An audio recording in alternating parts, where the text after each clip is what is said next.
है, रिस्क देने का वादा अल्लाह का है। उसके बाद बाबा फरीद गंज चक्कर रहमतुल्लाह अलैह ने उस शख्स से कहा, तो तुम्हें जो दो काम करने हैं, उन दो में से जो पहला काम है वो ये है, तुम जैसे ही सुबह उठो तुमने एक तस्बीह ला हौला वाला कुव्वता इल्ला बिल्ला की पढ़ लेनी है। नबी करीम सल्लल्लाहु अलैहि वसल्लम का अरशाद मुबारक है कि ला हौला वाला कुव्वता इल्ला बिल्ला 99 बीमारियों का इलाज है, जिसमें आखिरत की और दुनिया की भी बीमारियां शामिल हैं, और इनमें से जो सबसे छोटी बीमारी है वो रिंजो गम है। इस कलमे को पढ़ने वाले को अल्लाह ताला रिस्क अता करते हैं, उसके रिस्क में बरकत आ जाती है, अल्लाह ताला उसे अपनी हिफाजत में ले लेते हैं, उस पर आई रिज़्क की तंगी का खात्मा होता चला जाता है। क्योंकि जब भी कोई शख्स ला हौला वाला कुव्वता इल्ला बिल्ला पढ़ता है तो वो इस चीज का इकरार करता है कि अल्लाह की तौफीक और मदद के बगैर गुनाह से बचने की ताकत और कोई नेकी करने की ताकत नहीं, यानी तमाम कुव्वतों और ताकतों का मालिक सिर्फ अल्लाह है, और अल्लाह की ही ताकत से हम नेकी कर पाते हैं। अगर अल्लाह की ताकत हमारे साथ ना हो तो हम नेकी नहीं कर सकते।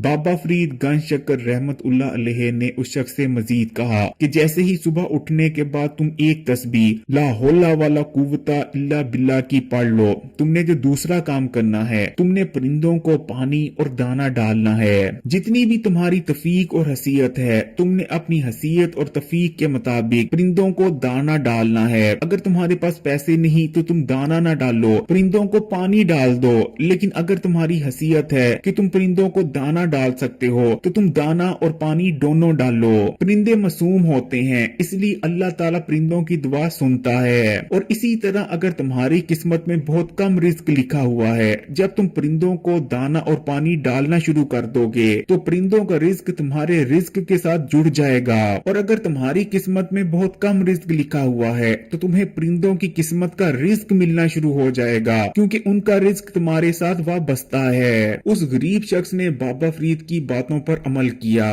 और जिस काम से बाबा फरीद ने रोका था उस काम को छोड़ दिया, और जो दो काम बाबा फरीद ने करने को कहे थे उस शख्स ने करने शुरू कर दिए। कुछ ही दिन गुजरे थे कि वो शख्स दोबारा बाबा फरीद गंज चक्कर रहमतुल्लाह अलैह की खिदमत में हाजिर होता है और रोना शुरू कर देता है और कहता है कि आज मेरे घर में इतनी ज्यादा दौलत, पैसा और रिस्क है कि मेरे घर में इनको रखने तक की जगह नहीं। मैं लोगों में रिस्क बांटता हूँ, दौलत बांटता हूँ, लेकिन फिर भी मेरे घर से रिस्क और दौलत खत्म नहीं होती।